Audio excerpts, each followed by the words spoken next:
नमः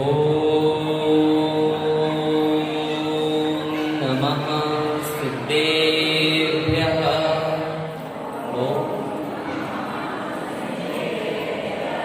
ॐ नमः सिद्धेभ्यः।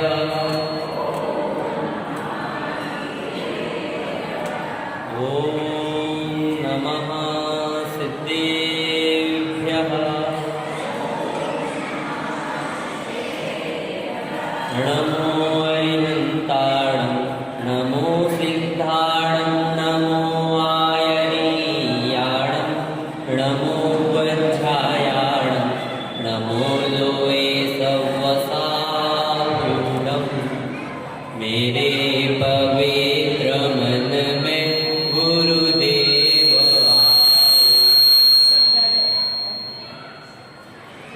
मेरे पवित्र मन में गुरुदेव आओ। मैं शास्त्र वाचन करूं प्रतिभा जगाओ। अरहंत भासित सभी श्रुत देवताओं। क्या बोलना अब मुझे तुम ही बताओ। क्या बोलना अब मुझे तुम ही बताओ। क्या बोलना अब मुझे तुम ही बताओ। बोली पंच परमेष्ठी भगवान की, मुन्नयक श्री खयाट पार्श्वनाथ भगवान की, द्वादशांग जिनवाणी माता की, 10 लक्षण महापर्व की, उत्तम क्षमा धर्म की, आचार्य गुरुदेव श्री विद्यासागर जी महाराज की, परम पूज्य मुनि पुंगव श्री 108 सुधा सागर जी महाराज की, अड़ाई द्वीपस्थ समस्त महाराजों की। धर्म आज से प्रारंभ हुए हैं। आज से हुए हैं क्या? सभी को पता है धर्म जो है वह आज से प्रारंभ हो चुके हैं। यह धर्म किस रूप है? 10 लक्षण रूप है। 10 लक्षण रूप धर्म का प्रारंभ आज से हुआ है, धर्म का प्रारंभ नहीं हुआ। धर्म तो कब से है? अनादिकाल से है। धर्म का प्रारंभ आज से नहीं हुआ।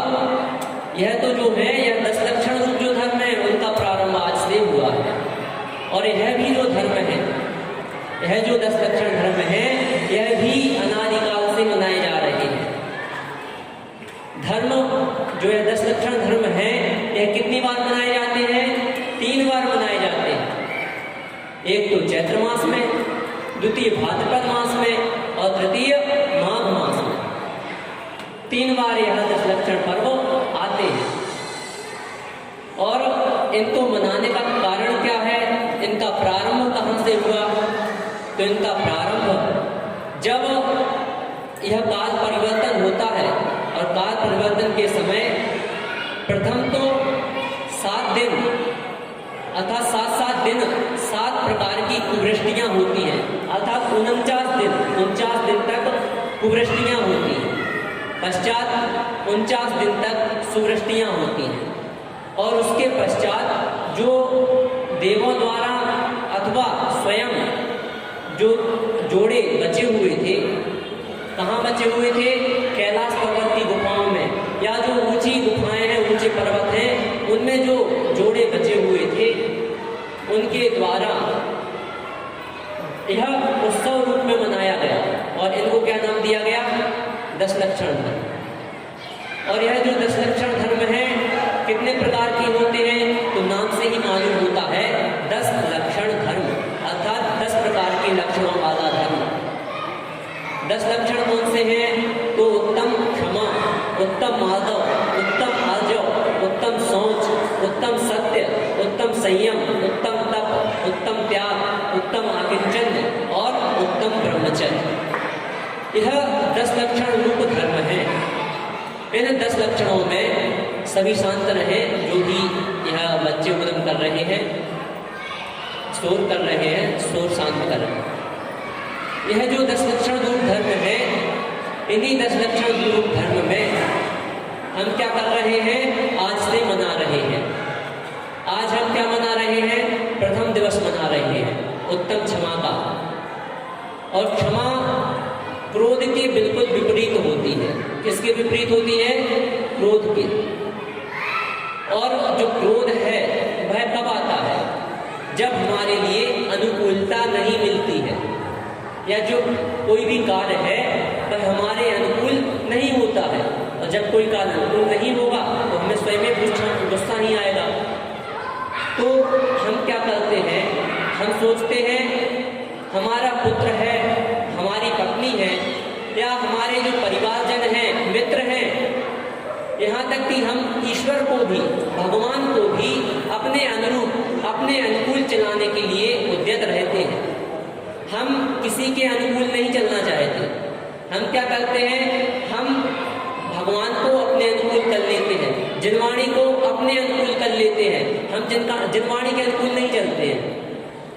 कि उदाहरण देखें तो जैसे हम चाहे तो विनय के साथ जिनवाणी का वाचन करें, लेकिन थोड़ा सा आलस्यपन, कितना मात्र थोड़े से आलस्य के कारण हम क्या करते हैं? जिनवाणी को कैसे भी कहीं भी पकड़ लेते हैं, या जिनवाणी के ऊपर हाथ रख लेते हैं। हम सुबह पूजा कर रहे थे तो देखते हैं कि जिनवाणी जो है वह इस प्रकार से हम नीचे की ओर से पकड़ कर ले जाते हैं। हमें छोटी छोटी सी बातों का ध्यान देना होता है। कोई यदि अच्छा बनना चाहता है तो कोई बड़े काम करने की जरूरत नहीं होती है। हम अच्छे कब बन सकते हैं? छोटे छोटे से कार्यों को अच्छे से करने से हम क्या बन सकते हैं? अच्छे बन सकते हैं। कहीं पर कचरा डला हुआ है और वह बिखरा पड़ा हुआ है। क्या है? बिखरा पड़ा हुआ है, तो वह जो कचरा है वह क्या होगा? कचरा कहलाएगा। परंतु जब वही कचरा एक स्थान पर डस्टबिन में एकत्रित कर दिया जाता है तो वह कचरा वहाँ मतलब बिखरा नहीं कहलाएगा, और वह एकत्रित हो जाने के कारण सुरक्षित लगेगा। तो हम क्या करते हैं? हमें यह सोचना है कि जो हम छोटे छोटे से कार्य करते हैं, छोटी छोटे से बातों को ध्यान नहीं देते हैं, उन पर हमें ध्यान देना है। हम श्री जी को किस प्रकार से उठाएं, श्री जी को किस प्रकार से लाकर सिंहासन पर विराजमान करें, मंदिर जी में आकर किस प्रकार से बैठें, किस प्रकार से हम क्रियाएं करें, इन सब छोटी छोटी सी बातों का हमें ध्यान देना होता है। जिनवाणी जो है, जिनवाणी में जो बातें लिखी हुई हैं, उन बातों को हमें अपने लिए, उनको अपने जीवन में अपने अनुकूल ढालना है। हमें जिनवाणी को अपने अनुकूल नहीं, उसके अनुकूल बनना है। यदि हम जिनवाणी को अपने अनुकूल ढालने लगेंगे तो सबसे बड़ा अनर्थ हो जाएगा। क्यों? क्योंकि जो जिनवाणी है, उस जिनवाणी में जो बातें लिखी हैं, वह बातें हमें क्या प्राप्त कराने वाली हैं?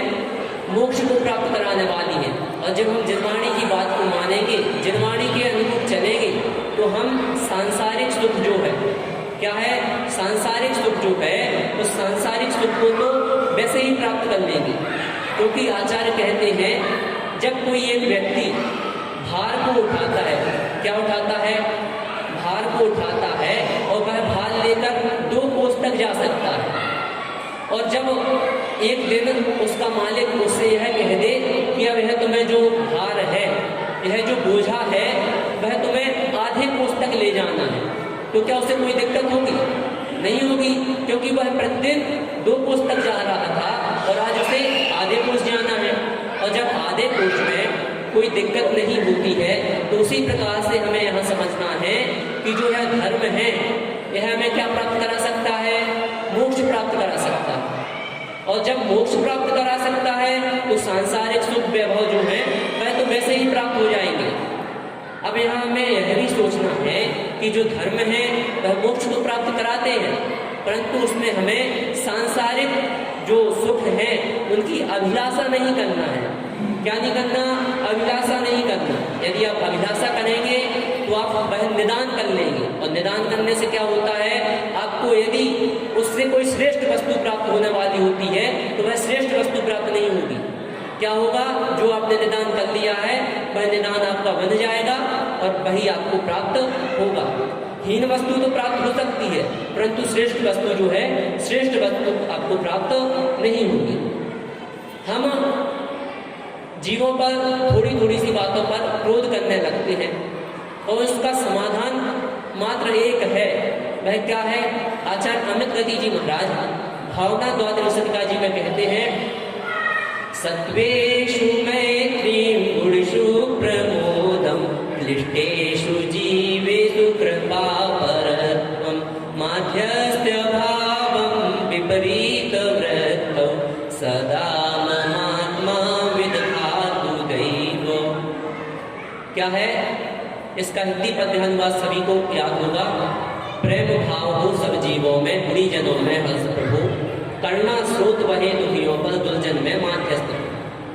अर्थात जो हमसे गुणी जीव हैं, जो हमसे गुणवान हैं, श्रेष्ठ हैं, उनके प्रति कैसा भाव हो हमारा? प्रमोद का भाव हो। उसके पहले क्या है? सत्वेषु मैत्री, अर्थात सत्व अर्थात होता है जीव, जीव मात्र के प्रति मैत्री का भाव हो, अर्थात सबके प्रति हम समानता का व्यवहार करें। जीव से मतलब यहाँ मनुष्य मात्र से नहीं है। जीव का अर्थ है तीनों लोकों में जितने भी जीव हैं वह सभी जीव मित्रवत हैं, उनके साथ हमें मन में मित्रवत व्यवहार करना है।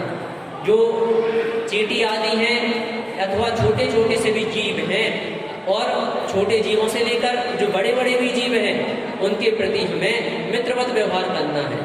जैसे हम अपने मित्र को किसी भी प्रकार से कोई आंच नहीं आने देते हैं। वर्तमान के मित्रों की बात नहीं कर रहे हैं, किसकी बात कर रहे हैं? जो मित्र होते हैं, जो मित्र योग्य होते हैं।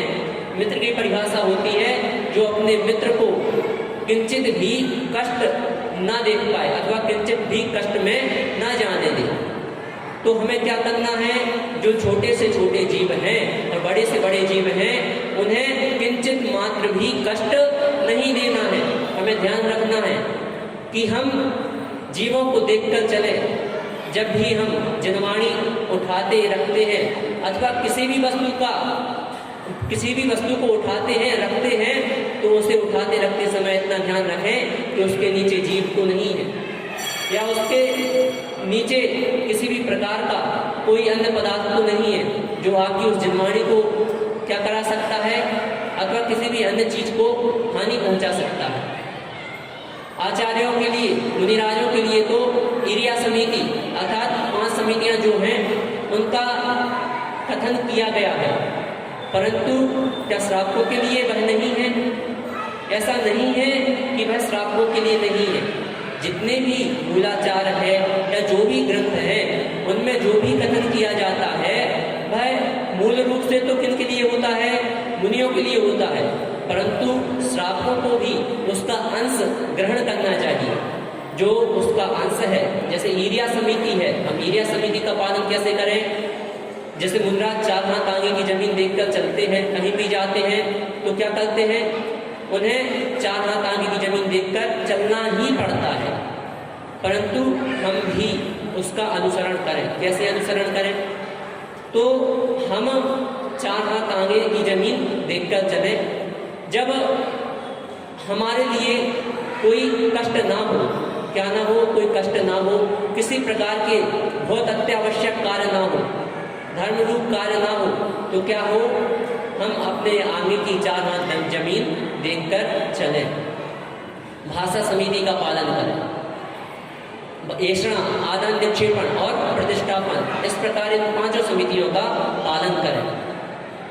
धर्म जो है, धर्म किसी मुनिराज का ही नहीं, श्रावकों का भी धर्म है। इसीलिए जो शास्त्र हैं वह 2 प्रकार से बताए गए, एक तो मूलाचार रूप और दूसरे श्रावकाचार रूप।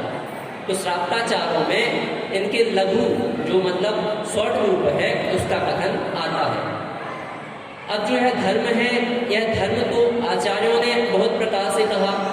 जैसे रणत्रयम् धर्मो, रत्नत्रय धर्म है, रत्नत्रय धर्म है। फिर कहा दंसन मूलो धर्मो, दर्शन मात्र ही धर्म है। सम्यक दर्शन को धर्म कहा। अहिंसा परमो धर्म, अहिंसा ही परम धर्म है। परस्पर उपग्रहो जीवानाम, जीवों के प्रति परस्पर क्या करना? एक दूसरे की हेल्प करना, मदद करना, यह भी धर्म है। इसी प्रकार से अनेक प्रकार धर्म कहा। और क्षमादि 10 विहो धर्मो, जो यह हम 10 लक्षण पर्व मनाते हैं, उत्तम क्षमा माधव आदि, यह क्या है? उत्तम क्षमा आदि 10 प्रकार का धर्म कहा गया है। तो इतने सारे प्रकार शास्त्रों में बता दिए कि रत्नत्रयम खलु धम्मो, उत्तम क्षमादि 10 विहो धम्मो आदि अनेक प्रकार से परिभाषाएं कह दी। श्रावकाचार में आचार्य भगवंत कहते हैं सदृष्टि ज्ञान वृत्तानि धर्मम धर्मेश्वरा विदु यदि प्रत्यनीकानि भवंती भव पद्धति। अर्थात सम्यक दर्शन, सम्यक ज्ञान, सम्यक चारित्र, इन 3 रूप धर्म है। मोक्ष तत्वासूत्र मोक्ष शास्त्र में भी यही कहा, सम्यक दर्शन ज्ञान चारित्राणि मोक्ष मार्ग। सम्यक दर्शन, सम्यक ज्ञान, सम्यक चारित्र, इन तीनों की एकता रूप ही मोक्ष मार्ग है, अर्थात यही धर्म है। तो यह क्या है? यह सब 2 आचार्यों ने अलग अलग कथन किए। हम किस पर सिद्धांत करें? तो यह सिद्धांत हमें सब पर करना है। क्यों? क्योंकि यह जो परिभाषाएं हैं यह आपस में मिले जुले रूप हैं। जैसे हमें सम्यक दर्शन को प्राप्त करना है तो हमें इन 10 धर्मों का पालन तो पूर्व में करना ही होगा। क्या करना होगा? सम्यक दर्शन यदि हमें प्राप्त करना है तो उसकी भूमिका रूप इन 10 धर्मों को पहले ही पालन करना होगा। जब ही हमें सम्यक दर्शन प्राप्त होगा उसके पश्चात सम्यक ज्ञान आदि प्राप्त होते जाएंगे। तो हमें इन सबको एक रूप मानना है, किसी भी परिभाषा को अनर्थ नहीं लेना है। यदि हम किसी एक को मान लेंगे तो क्या होगा? अनर्थ हो जाएगा। जैसे तत्वाद सूत्र जी में 2 अध्याय में एक सूत्र आया, न देवाः। क्या आया? न देवाः। उसका हम क्या अर्थ लगाएंगे? यदि सामान्य जन होंगे तो क्या अर्थ लगाएंगे? देव नहीं होते। कौन नहीं होते? देव नहीं होते। अर्थ यही निकलेगा, न देवाः। और जब यह अर्थ निकलेगा तो अनर्थ हो जाएगा कि हम यहाँ देव नहीं होते हैं। परंतु हमें सब चीजों को लेकर के चलना है। उसके पूर्व में क्या कहा गया? नपुंसक। देव नपुंसक नहीं होते, देव तो होते हैं। अगर हम केवल उस सूत्र को लेकर चलेंगे कि ना देवा, देव नहीं होते, तो देव नहीं होते यह ग्रहण हो जाएगा। परंतु जब हम उसके आगे पीछे देखेंगे, उसका अच्छे से परिमार्जन करेंगे तो हमें क्या पता चलेगा, क्या अर्थ लगेगा? देव नपुंसक नहीं होते। उसी प्रकार से हमें जो यह धर्म की परिभाषाएं बताई गई, जो यह धर्म बताए गए, अनेक प्रकार से परिभाषित किए गए, उन सभी को जब हम एक रूप देखेंगे तो हमें पता चलेगा कि सभी परिभाषाएं एक रूप बनी हैं, कोई भिन्न नहीं है। तो इस प्रकार से धर्म के विविध स्वरूप बता दिए गए। यह जो आज उत्तम क्षमा का धर्म हम मना रहे हैं, उत्तम क्षमा धर्म को आज हम अंगीकार कर रहे हैं, यह किस रूप अंगीकार होगा? हम यहाँ बैठे हैं क्योंकि सुनते तो सभी हैं, परंतु उसे मनन करना सबके बस की बात नहीं होती है। मनन वही जीव कर सकता है जिसके पास भवितव्यता हो। व्यापार में 5 प्रकार के समवाय तत्व होते हैं। एक तो भूमि, जिसके पास भूमि होगी वह व्यापार करने के लिए पहले मन बनाएगा। यदि उसके पास भूमि नहीं है तो वह व्यापार के लिए मन नहीं बनाएगा। भूमि अर्थात कोई एक स्थान होना आवश्यक है। द्वितीय है पूंजी। जब व्यापारी के पास पूंजी होगी तभी वह उसमें पूंजी लगा सकेगा। जब पूंजी नहीं होगी तो वह कैसे व्यापार का आरंभ करेगा? नहीं कर सकता। तृतीय होगा श्रम, अर्थात उसे मेहनत करनी पड़ेगी, कड़ी मेहनत करनी पड़ेगी। अगर वह मेहनत नहीं करेगा, भूमि है और पूंजी है, सब कुछ है, 2 चीजें मिल गई, परंतु अगर उसने श्रम नहीं किया तो उसका व्यापार नहीं चल पाएगा। चतुर्थ आता है साहस।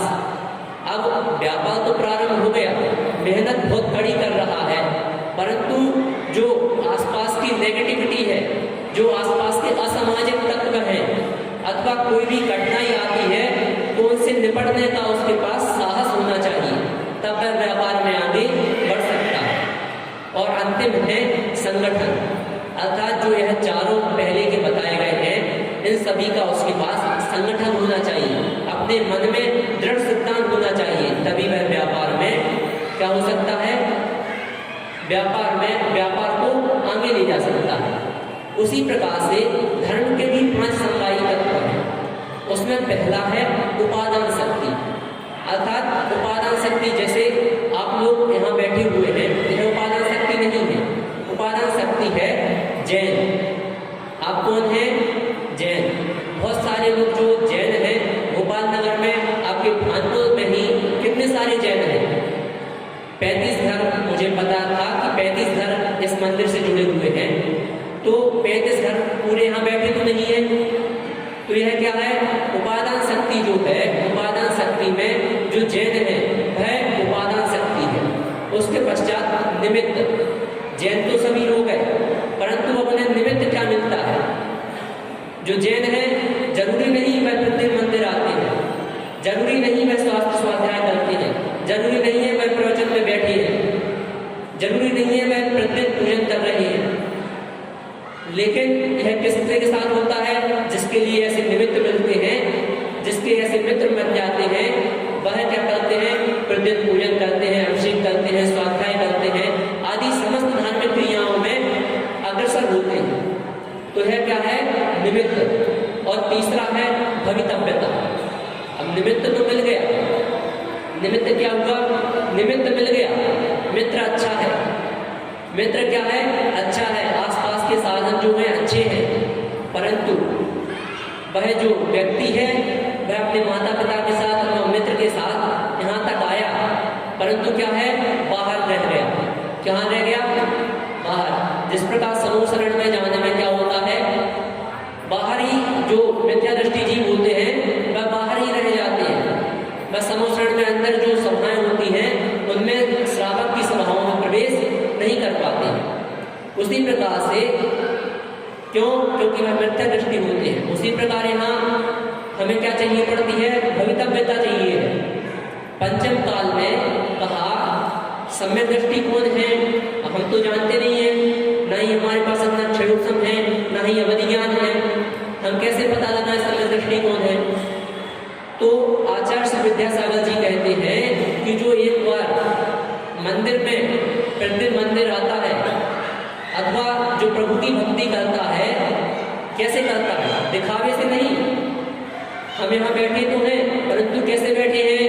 हम केवल प्रवचन मात्र करने बैठे हैं कि हमें आपको प्रवचन देना है और अंगीकार कुछ नहीं करना है। क्या करना है? अंगीकार कुछ नहीं करना है। तो यह क्या हो जाएगा? दिखावे का धर्म हो जाएगा। परंतु यदि हम उसे अंगीकार करते हैं तो क्या है? वह हमारे जीवन को सफल बनाएगा। तो हमारे लिए जो मंदिर प्रतिदिन आते हैं, जो मात्र प्रभु के दर्शन एक बार करते हैं, वह नियम से सम्यक दृष्टि है। इस प्रकार का कथन आचार्य भगवंत करते हैं। तो हमारे लिए जो तृतीय कारण है वह है भवितव्यता, अर्थात भवित होना। अगर भवितव्यता ना होगी तो निमित्त कितने भी अच्छे हो जाएं, निमित्त कितने भी मजबूत हो जाएं, वह हमारे लिए मंदिर के बाहर ही छोड़ देगी। मित्र आएगा, दर्शन करेगा, पुनः आपके लिए क्या करेगा?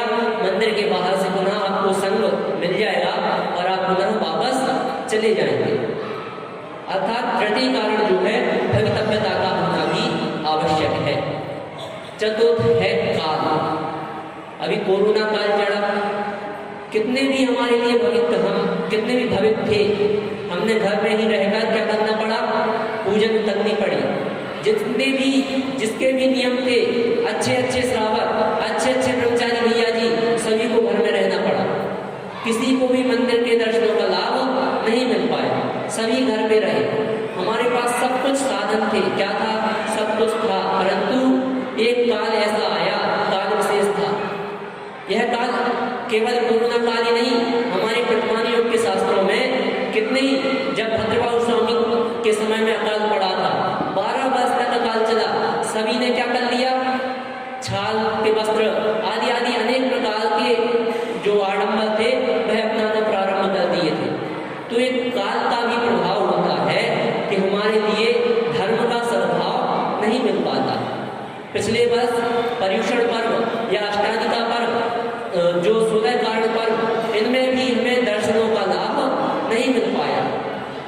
कहीं मिल भी पाया तो उन्हें वो अनुरूप नहीं मिल पाया जो पूर्व में मिलता था। जैसे हम आज बैठे हैं, सुबह से हमने कितनी 7 से 8 पूजाएं की, परंतु जब कोरोना काल था तो 5 मिनट मंदिर में बैठो या 5 मिनट में दर्शन करो और वापस जाओ। तो इस प्रकार का जो काल का प्रभाव होता है वह भी निमित्त हो जाता है। तो चतुर्थ कारण क्या हो जाता है? काल। अंतिम है पुरुषार्थ। अब काल भी विपरीत हो जाता है तो हमें क्या करना पड़ता है? पुरुषार्थ करना पड़ता है। जैसे जो माताएं बहनें अथवा जो भाई बंधु क्या किए थे? नियम लिए थे कि हम प्रतिदिन क्या करेंगे? अभिषेक देखेंगे। तो उन्होंने क्या किया? सामने से जो अभिषेक नहीं मिल पा रहा था वह उन्होंने यह सोच लिया कि हम टीवी से ही काम चला लेते हैं। क्या करते हैं? अब अभी के लिए मत समझना, अभी के लिए मत समझना कि हम टीवी को देखकर क्या कर सकते हैं? अभिषेक का काम चला सकते हैं, क्योंकि वह अपवाद मार्ग था। क्या था? अपवाद मार्ग। राजमार्ग क्या है? जो साक्षात दर्शन होते हैं वह उसकी महत्ता अलग रहती है, क्योंकि शास्त्रों में विभिन्न प्रकार से अलग अलग प्रकार से क्या कहा गया? उसका फल बताया गया। जैसे आज हम देखते हैं कई जगह होर्डिंग्स टंगे रहते हैं, उनमें आप देखना तो हम मंदिर का मात्र विचार बनाते हैं तो उनमें कुछ उपवास का फल मिलता है। फिर मंदिर के विचार करने के बाद हम उसके अनुरूप क्रियाएं करने लगते हैं तो उससे अधिक उपवास का फल मिलता है। अब उपवास का फल तो समझाने के लिए बताया गया कि अगर हम क्या करते हैं? मात्र विचार करते हैं तो हमें 5 उपवास का फल मिलेगा। फिर हम जब विचार के अनुरूप कार्य करने लगते हैं तो 10 उपवास का फल मिलेगा। फिर जब हम मंदिर की ओर गमन कर जाते हैं तो हमें 20 उपवास का फल मिलेगा। जब मंदिर में आकर के हम मंदिर के जो नीचे जल आदि रखा है उससे हम अपनी शुद्धि करते हैं तो हमें 40 उपवास का फल मिलेगा। अंदर आकर जब हम दर्शन करते हैं, परिक्रमा करते हैं, तो इसी प्रकार से हमें क्या समझना है?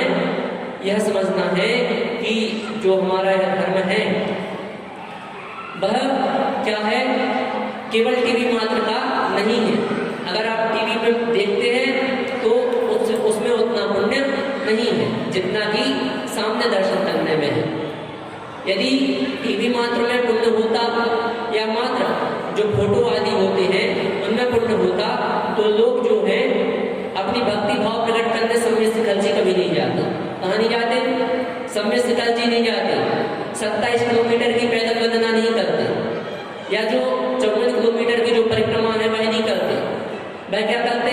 मात्र फोटो देखकर ही काम चला लेते। परंतु यह जो कारण है यह धर्म को अंगीकार करने के कारण है। इसलिए हमें कभी भी अपवाद मार्ग को ग्रहण नहीं करना है। यदि आप अपवाद मार्ग को ग्रहण करके ही रह जाते हैं तो आप स्वयं अपवाद बन जाएंगे। इसलिए हमें क्या करना है? राजमार्ग को ग्रहण करना है, जो उत्कृष्ट मार्ग है वह ग्रहण करना है। हम मुनि नहीं बन सकते, हम आर्यका नहीं बन सकते, परंतु अभी हम श्रावक हैं। क्या है?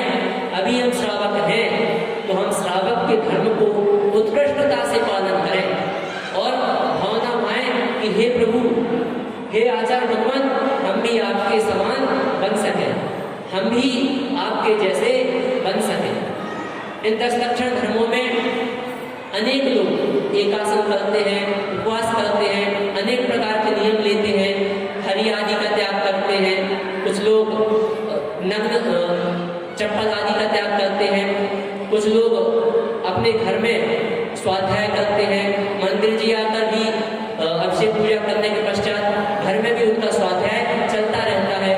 तो यह सब क्या है? यह सब पुण्य कर्म के आश्रय के कारण है और धर्म को अपनाने के तरीके हैं। यह सभी मात्र धर्म नहीं है, यह धर्म को अपनाने के तरीके हैं। धर्म तो क्या है?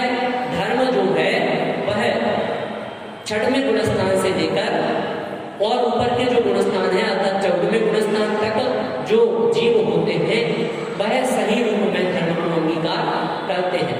अथवा जो उत्तम, क्षमा, माधव, आदम आदि 10 धर्म हैं, यह सही सही रूप में वर्तमान में किसके पास है? वर्तमान में जो मुनिराज हैं, आचार्य हैं, उपाध्याय हैं, ऐसे छठवें सातवें गुणस्थानवर्ती वर्तमान में सातवें गुणस्थान से अधिक नहीं होते हैं। तो इसलिए छठवें सातवें गुणस्थानवर्ती जो हैं वह ऐसे जो मुनिराज हैं उनके पास ही यह 10 लक्षण रूप धर्म है, और उनके पास भी काल के प्रभाव से उत्कृष्टता से नहीं है। क्या नहीं है? उत्कृष्टता से नहीं है।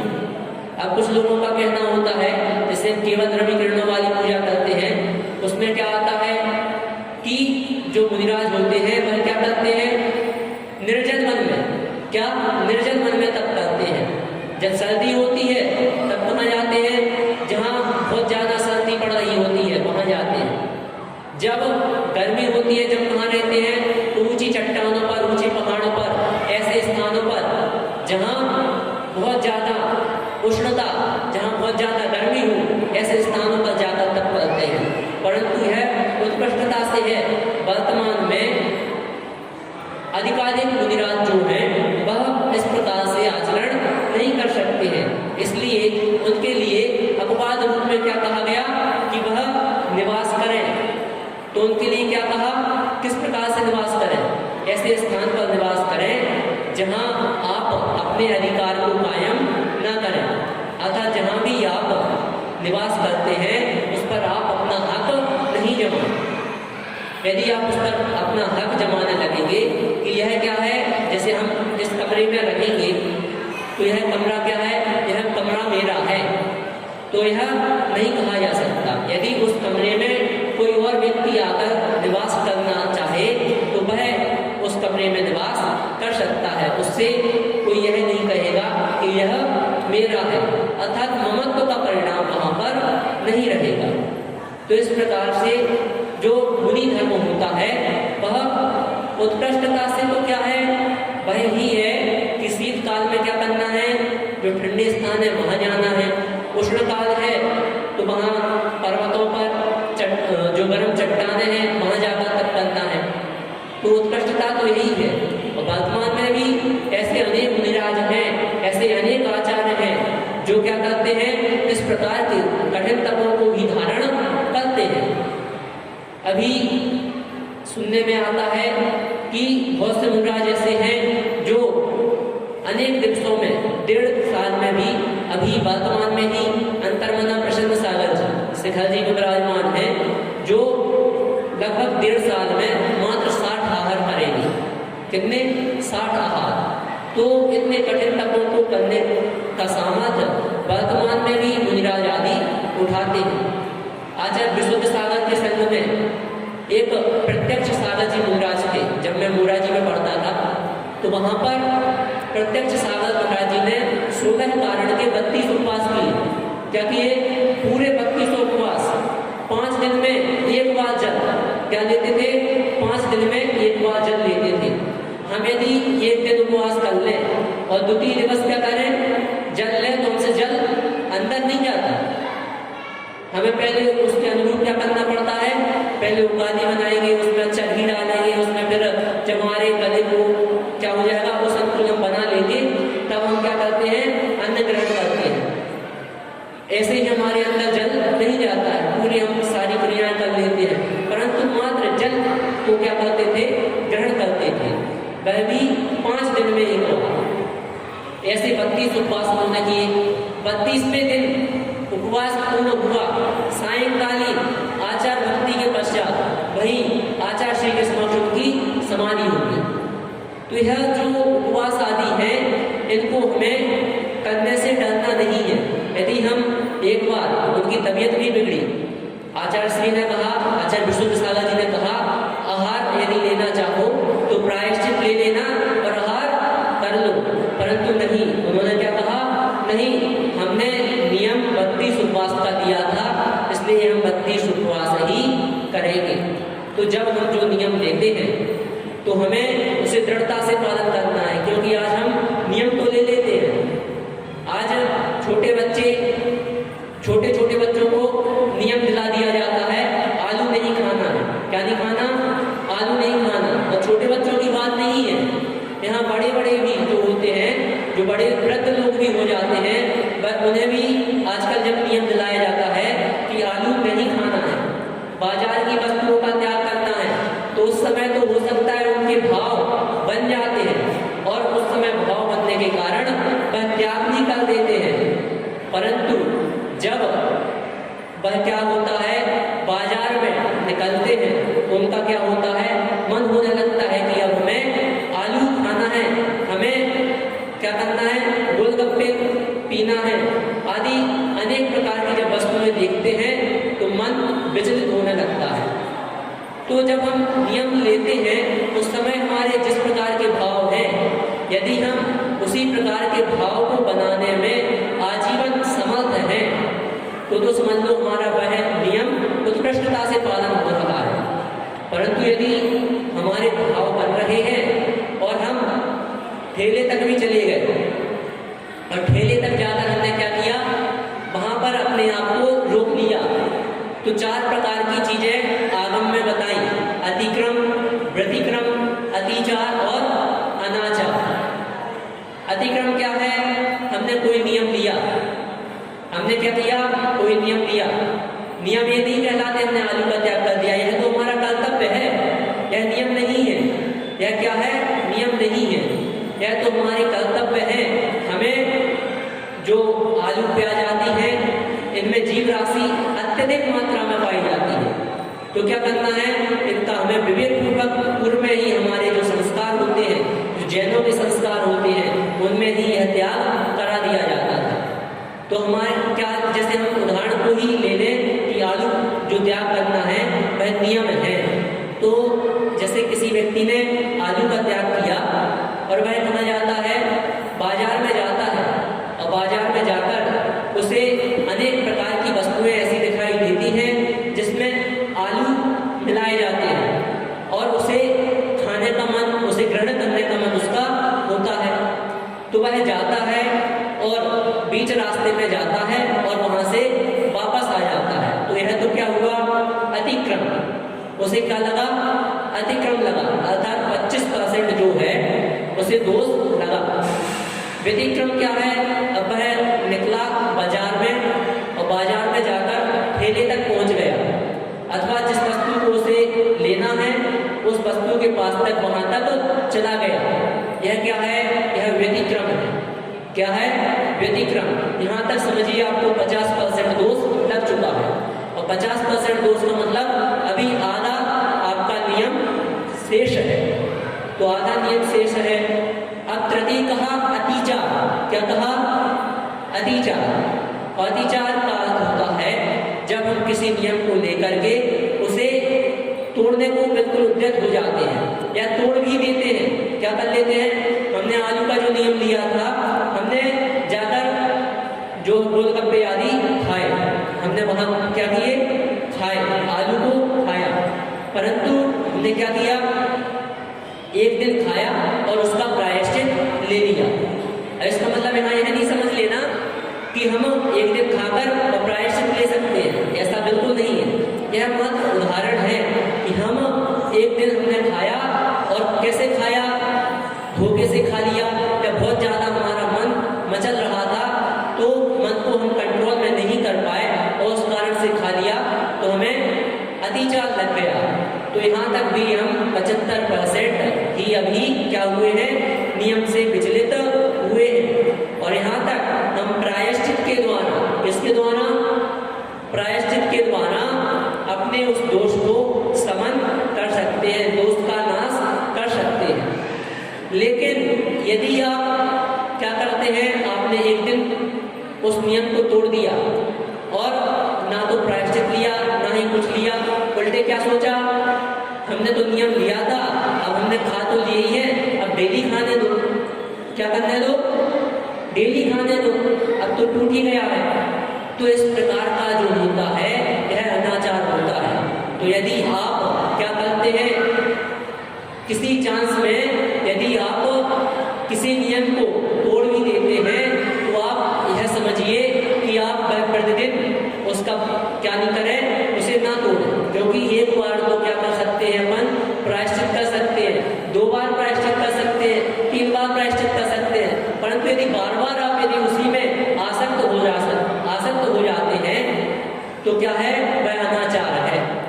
कहा विषयासक्त मने को जग में अनाचार कहते। अर्थात जो विषयों में आसक्ति हो जाती है, जो हम आलू प्याज आदि खाने रूप प्रवृत्ति कर लेते हैं, नियम को तोड़ने रूप जो प्रवृत्ति कर लेते हैं, तो उस रूप जो हमारा आचरण हो जाता है वह क्या है? अनाचार है। इसी प्रकार मुनियों के लिए भी बताया गया कि यदि आप किसी भी प्रकार से श्रावकों के कहने पर या किसी भी बाहरी अनुकूलता प्रतिकूलता बस यदि क्वचित कदाचित कोई नियम ले लेते हैं या नियम टूट जाता है, क्या होता है? नियम टूट जाता है, तो आपको क्या करना है? उस नियम को बरकरार नहीं रखना है। आपने जो नियम लिया था उसे पुनः पालन करना है। जो आपसे नियम में दोष लग गए हैं उनमें आपको क्या करना है? उसका प्रायश्चित लेना है।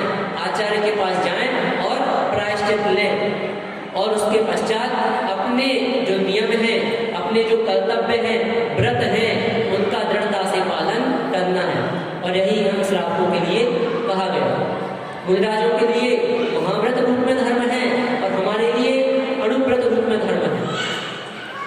अणुव्रत रूप क्या है? अणुव्रत अर्थात जो महाव्रत है उनका छोटा प्रकार।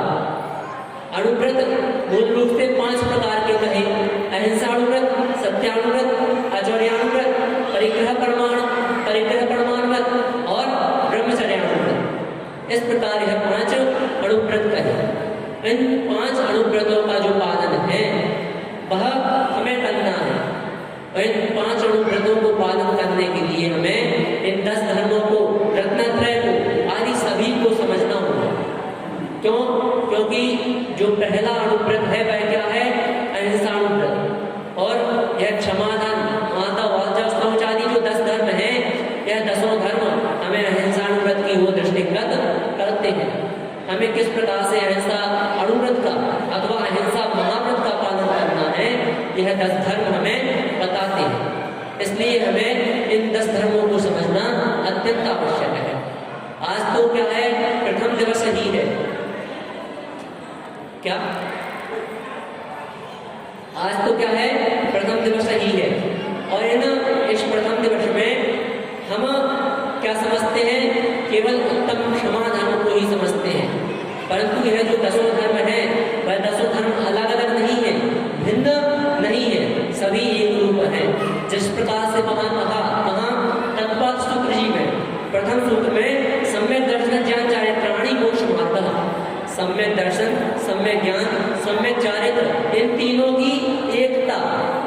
क्या सम्यक दर्शन मात्र मोक्ष नहीं है, सम्यक ज्ञान मात्र मोक्ष नहीं है, सम्यक चारित्र मात्र मोक्ष नहीं है। मोक्ष क्या है? तीनों की जो एकता है, तीनों का जो एक रूपपना है वह मोक्ष है। उसी प्रकार से यहाँ जो 10 धर्म है, उत्तम क्षमादि 10 विरोध धर्मों, जो उत्तम क्षमादि 10 रूप है, यह 10 जो मिलाकर है वह धर्म है। यह 10 धर्म मिलाकर मोक्ष का मार्ग है। इसलिए इन 10 धर्मों को हमें अंगीकार करना है। इन 10 धर्मों को अंगीकार करना कब करना है? इन 10 दिनों में। कब करना है? केवल जो भादों में यह 10 धर्म आते हैं, इन 10 दिनों में हमें क्या करना है? इन धर्मों को अंगीकार करना है। ऐसा ही है क्या? ऐसा नहीं है। यह जो 10 धर्म हैं, इन्हें हमें हमेशा प्रतिदिन इन 10 धर्मों का पालन करना है। इन 10 धर्मों को हमें अपने जीवन में उतारना है और प्रतिदिन उनमें हमें वृद्धि को प्राप्त होना है। यदि हम मात्र भदैया श्रावक बन जाएंगे, क्योंकि श्रावक कितने प्रकार के हैं? 3 प्रकार के कहे। एक तो सदैया, जो सदा धर्म करते हैं, हमेशा उन्हें धर्म करना होता है। द्वितीय जो होते हैं भदैया, जो मात्र भादों में ही धर्म करते हैं। 10 लक्षण 2-3 बार आते हैं, परंतु क्या है, हम क्या करते हैं? हम व्यापारी वर्ग के लोग हैं। और व्यापार क्या होता है? भादो मास में बारिश के कारण ठप हो जाता है और उस कारण से हम क्या करते हैं? धर्म करते हैं। लेकिन उसमें भी यदि हम इन 10 दिनों में भी हम क्या करें? अपने पूर्ण मनोभाव से यदि धर्म करते हैं तो हम नियम से समृद्धि कहे जाएंगे। मनोभाव से लेंगे, यह नहीं कि यार हमारा जो व्यापार है वह ठप है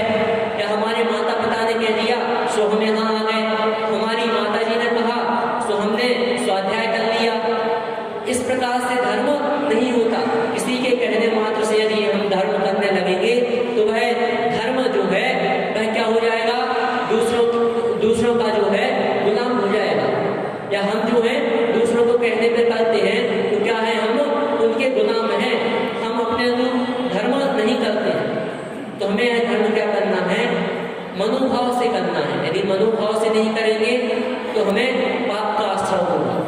क्यों? क्योंकि जब हमारा पूर्ण मनोभाव किसी कार्य में नहीं लगता है तो समझिए वहाँ आलस्यपना होता है। हम जब करने बैठते हैं और दिन भर के सारे कार्यों को करके जब जिनके नियम होते हैं तो वह प्रतिदिन क्या करते हैं? जाप करते हैं। तो जाप करने के लिए क्या होता है? अक्सर माताओं बहनों के साथ यह होता है क्योंकि माताएं बहनें जाप आदि के नियम अधिक लेती हैं। तो जाप कब करती हैं? वो रात्रि के समय में, जब सारे दिन के कार्य निपट जाएंगे तब रात्रि के समय में क्या होते हैं? जाप होती है। और जाप के समय में क्या होता है? उन्होंने जैसे ही हाथ ऐसे किए और आंखें बंद की और आंखें बंद होते होते कब आंखें बंद हो गई पता नहीं चलता। तो इस प्रकार से जो होता है यह धर्म इस प्रकार से नहीं करना चाहिए। हमें कब करना है? जब हमारा मन बिल्कुल फ्रेश हो। क्या हो? मन बिल्कुल शांत हो। ऐसे सुबह से थोड़ी जल्दी उठ जाएं, आधे घंटे पूर्व उठ जाएं और अपनी जाप आदि का काम जो है वह पूर्ण कर लें, या अपने जो घर के काम हैं वह थोड़े रुक के कर लें। और सायंकालीन अर्थात जो शाम का समय होता है वो धूली वेला होती है, उसमें हम अपने जो धार्मिक कार्य हैं, धार्मिक नियम हैं, उनको क्या कर लें? उनको उस समय पालन कर लें। तो हमें जो धर्म है वह पूर्ण मनोभाव के साथ करना है। यदि हम इन भादो मास के 10 लक्षण में भी क्या करते हैं? पूर्ण मनोभाव के साथ यदि धर्म को पालन करते हैं तो वह क्या है? वह भी हमारे लिए सम्यक दर्शन का कारण है और वह भी हमारे लिए पुण्याश्रम का कारण हो सकता है। परंतु यदि आप मन से नहीं करेंगे तो वह आपके लिए पापाश्रम का कारण हो जाएगा। क्योंकि थोड़े से छूटने मात्र से कब कर्म पाप रूप परिणत हो जाए, कब पुण्य पाप रूप परिणत हो जाए, यह हम नहीं जान सकते हैं। इसलिए हमें अपने भावों को हमेशा सतर्क रखना है, अपने भावों को हमेशा संभाल कर रखना है। जो द्वितीय था क्या था? हृदय श्रावक। और तृतीय जो होते हैं जो लड़ैया श्रावक होते हैं, जिन्हें कोई मतलब ही नहीं होता है। क्या है? उन्हें केवल लड़ने मात्र से मतलब है। क्या है? लड़ने मात्र से। उन्हें साल भर तो धर्म करना ही नहीं है उन्हें, लेकिन इन 10 दिनों में भी यदि धर्म करना है तो वह आएंगे, 4 लोगों से 4 बातें करेंगे, इसकी बुराई करेंगे, उसकी बुराई करेंगे और 2 लोगों की लड़ाई करा देंगे, स्वयं लड़ाई करेंगे और चले जाएंगे।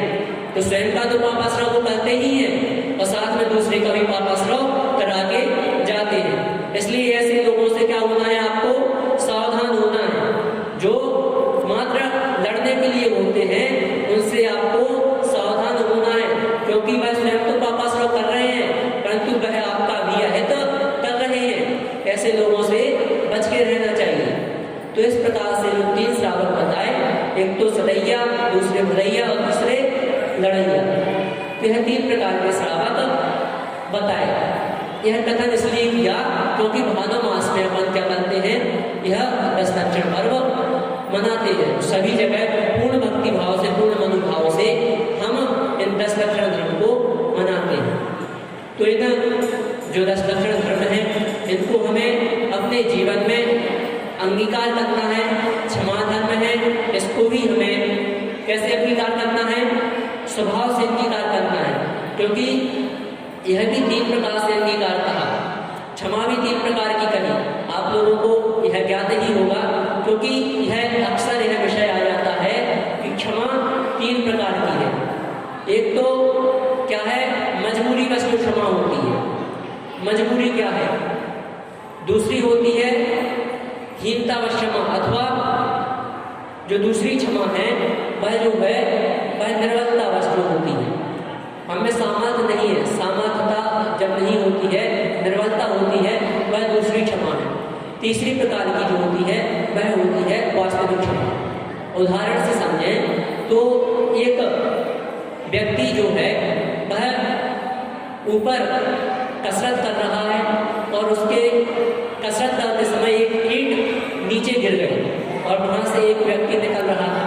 अब वह व्यक्ति जो निकल रहा था वह ईंट गिरते ही उसे बहुत तेज क्रोध आया। क्या आया?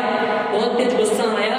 और गुस्सा जब आया तो वह उसने ना आओ देखा ना खाओ देखा और वह सीधे जाकर ऊपर चढ़ गया और जाकर चिल्लाते हुए दमकते हुए गया और देखा तो वहां एक पहलवान क्या कर रहा था, कसरत कर रहा था। अब कसरत कर रहा था तो उसने सोचा अब यह तो बहुत बलशाली है और इसके सामने हम क्या कर सकते हैं, कुछ भी नहीं है। तो वहां क्या है, प्रशांत भाव से अरे नहीं नहीं, हमको आपकी ईंट देने आए थे। क्या करने आए थे, ईंट देने आए थे। तो इस प्रकार की जो होती है, यह क्या होती है, निर्बलता जो हमारे अंदर होती है, उस प्रकार की क्षमा होती है। द्वितीय जो है वह है मजबूरी वश क्षमा। मजबूरी, अब हम व्यापारी बंधु हैं तो व्यापार से ही उदाहरण लेते हैं कि हमें क्या करना है, हम एक अपने से जो ऊंचे तबके का थोक व्यापारी है उसके पास गए, उसके पास जाकर हमने क्या किया, सामान लिया। अब हमें बस जो है वह व्यापारी क्या करता है, दूसरे व्यापारी की अपेक्षा से कुछ सस्ते दाम में हमें वस्तुएं उपलब्ध करा देता है। तो वह हमें बहुत सारी बातें भी कहता है, तो हम उन बातों को क्या करते हैं, शांत भाव से सह लेते हैं। क्यों सह लेते हैं, क्योंकि वह हमें मुनाफा कराने वाला है। अथवा कोई ग्राहक है तो उसे भी हम क्या करते हैं, यदि वो कुछ भी कहता है तो उसे शांत भाव से सह लेते हैं कि अरे यह तो हमारा परमानेंट ग्राहक है। तो यह जो है यह मजबूरी वश क्षमा है। यदि कोई ग्राहक ऐसे ही आ जाए तो वह क्या करे, उसे 5 रुपए की वस्तु लेना है, क्या करना है, 5 रुपए की वस्तु मात्र लेना है, और वह उन वस्तुओं में भी वैरायटी छांट रहा है, तो दुकानदार को क्या होता है, गुस्सा आ जाता है। आपने अक्सर ये देखा होगा कि एक बच्चा जो कोई वस्तु लेने जाता है तो उसे अक्सर दुकान से दूर कर दिया जाता है। यह क्या है, मजबूरी वश क्षमा। तृतीय जो है वास्तविक क्षमा है। उस वास्तविक क्षमा को हमें अंगीकार करना है जो हमें अपने अंदर से प्राप्त होगी। उस वास्तविक क्षमा को यदि हम अंगीकार करते हैं तो हमारा जीवन निश्चित ही सफल होगा।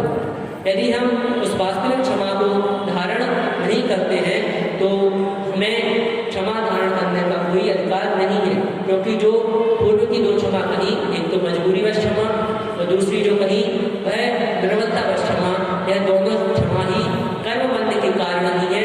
क्योंकि जिस प्रकार से वह नीचे से ऊपर तक गया था उतने में जो उसने परिणामों में जो कलुषता धारण की थी वह उसमें नियम से कर्मबंध के कारण है।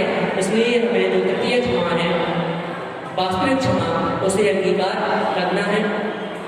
यह क्षमा जो है मात्र हम तक ही सीमित नहीं है, इसे बहुत से दार्शनिकों ने भी अंगीकार किया है।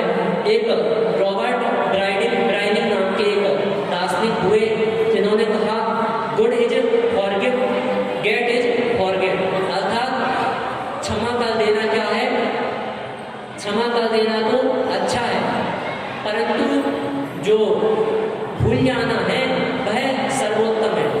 यदि हम किसी को क्षमा कर देते हैं तो वह तो अच्छा है ही, परंतु यदि हम उसे भूल जाते हैं तो यह सर्वोत्तम है। तो हमें क्या करना है, अंतिम जो तीसरी क्षमा है उसे धारण करना है और अपने जीवन को सफल बनाना है। बोलिए पंच प्रकृष्टि भगवान की जय।